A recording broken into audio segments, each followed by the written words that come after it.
he dicho antes, hemos hablado antes de los delitos de organización. He dicho que no es la suma de dos elementos neutrales, organización, asociación más finalidad, que es un pensamiento, el pensamiento no delinque, sino que el delito de organización es algo más que dos elementos neutrales. Si fueran dos elementos neutrales no sería delito, sino que es algo más. Si supone conformar, crear, hacer en el mundo exterior una empresa, una organización criminal, que es una empresa que no se dedica a algo loable, vender caipiriñas, por ejemplo, o defender a un autor, a un escritor, sino que se dedica a algo que ya genera una desestabilización en la sociedad. Una empresa manifestada al exterior que desestabiliza la sociedad, ¿no? De manera que se está respetando el principio del acto, que es realizar al exterior algo que desestabiliza la sociedad. Es decir, resumiendo, el principio de acto es imprescindible en el derecho penal del enemigo. Si no existe principio de acto, del hecho, el derecho penal del enemigo, en ese caso es ilegítimo. Pero si existe y si se respeta el principio de acto, el derecho penal de hecho o de acto, el derecho penal de autor puede servir de cierta utilidad para adecuar, para elegir la mejor solución jurídica para tratar ese caso. No sé si se ha entendido porque he hablado muy rápido. He hablado muy rápido. ¿Se entendió? ¿No? Gracias por eso. Tem duas perguntas, assim, desmistificando agora, né, com essa exposição aí, o direito penal do inimigo. No direito penal brasileiro nós temos crimes de dano e crimes de perigo. Eu pergunto se os crimes de perigo que são punidos pela lei penal brasileira hoje poderiam ser encarados por esse viés do direito penal do inimigo, porque eu estou punindo uma conduta já concretizada do autor, porém eu estou prevenindo uma lesão muito maior. Né, que, por exemplo, a condução de veículo automotor sem habilitação. É um crime de perigo abstrato, que concretizado a partir da condução sem habilitação é um crime. Mas eu estou prevenindo a segurança do tráfego. Né? Então eu pergunto se pode ter essa interpretação. E a segunda pergunta que eu faço é se essa aplicação do direito penal com esse viés mais preventivo não pode ser encarado como uma relativização do princípio da subsidiariedade, onde o direito penal deve ser a última ratio na aplicação, na punição. No sé si me quise entender.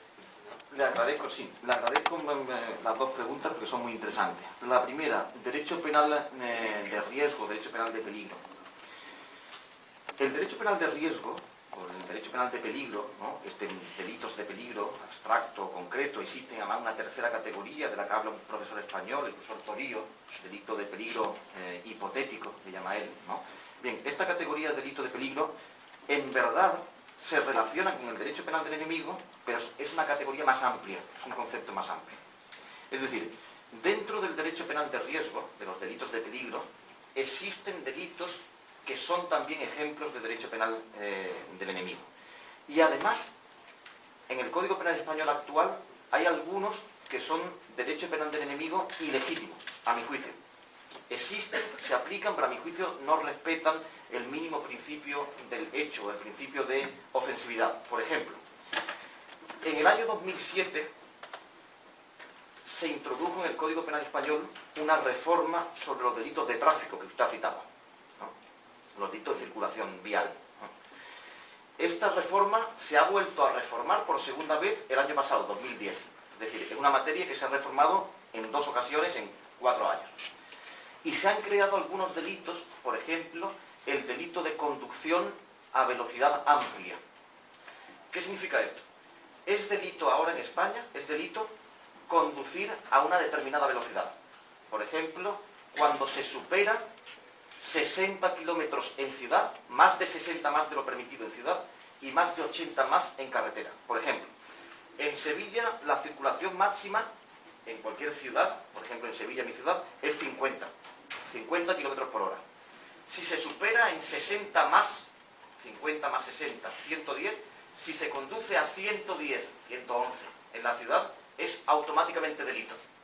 Si se conduce en esos antes de 60 más, es decir, de 51 a 110, es infracción administrativa. Si se supera más de 60 más, es automáticamente delito. Yo puedo conducir por una ciudad, una avenida grande de Sevilla, a las 3 de la mañana, cuando no hay nadie en la calle, nadie, y puedo conducir a 111 y no poner en peligro la vida de nadie, solo abstractamente la seguridad vial, abstractamente, pero muy abstractamente, porque no hay nadie, ¿no? Automáticamente soy un delincuente, automáticamente incurro en delito, ¿no? O en carretera, más de 80 más, por ejemplo, si el límite máximo en carretera son 100, más 80 son 180, conducir a 181 en una autovía, autopista de Sevilla a Madrid, automáticamente es delito, aunque no haya nadie, ¿no? Hombre, esto es cuestionable desde el punto de vista del contenido de injusto, es cuestionable, ¿no? Pero existen otros delitos todavía más cuestionables. Por ejemplo, el delito de conducción sin carnet válido, sin licencia. Para conducir hace falta tener un carnet de conducir. ¿Sí? Un carnet de conducir, también aquí me imagino, ¿no? Yo lo sé hipotéticamente, porque no tengo carnet de conducir coche, ¿no? Tengo solamente moto pequeña, pero coche no, pero lo sé hipotéticamente. Hace falta hacer un carnet. El carnet es un examen teórico y práctico mediante el cual uno demuestra aptitud, habilidad. Y entonces la gente, la sociedad, confía en mí como alguien que puedo gestionar el del peligro colectivo. Es decir, una actividad de riesgo que es la conducción, yo doy con ese carnet, doy seguridad o doy por lo menos confianza de que lo voy a hacer correctamente. A lo mejor el primer día mato a 5 personas en el coche, ¿no? Pero por lo menos con el carnet doy la mínima confianza de que lo puedo hacer bien, ¿no? Existe un delito ahora que es el delito de conducción sin carnet válido, sin tener carnet vigente. Este delito se puede dar primero porque yo conduzco después de que me han retirado judicialmente el carnet. Por ejemplo, yo conduzco, cometo un delito, me imponen una pena de retirada del carnet durante 2 años y, sin embargo, sigo conduciendo. Cometo un delito diferente, que es conducir sin carnet cuando existe una retirada judicial del carnet.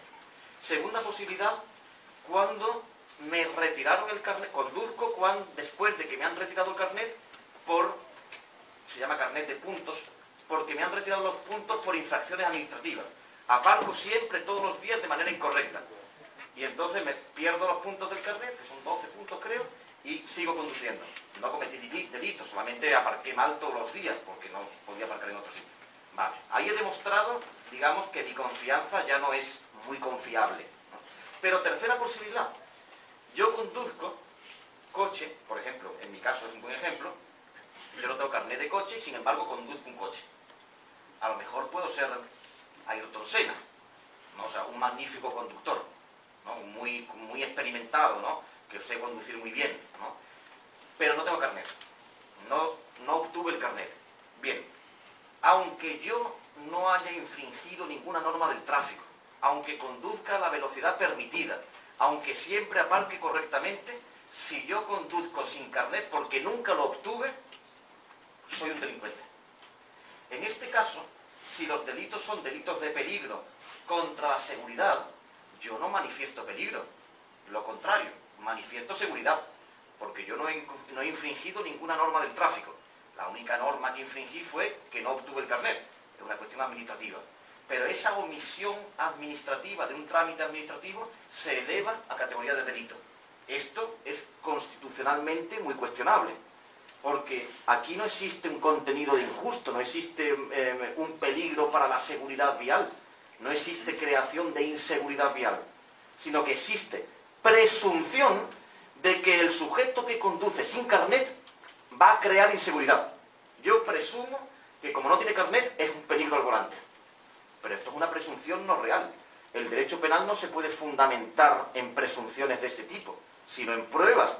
Aquí sí se está vulnerando el principio del hecho y el principio de ofensividad, de contenido de injusto. Es decir, que por una parte los delitos de peligro tiene un contenido más amplio, y por otra parte el concepto de derecho penal del enemigo no se relaciona exactamente con el delito de peligro. De todas maneras puede existir, y existen, como este ejemplo español, que sería un delito de peligro hipotético, que le llamaría el profesor Torío, Es decir, no peligro abstracto ni peligro concreto, porque los delitos de peligro abstracto y concreto, el peligro es real, real. Sin embargo, en el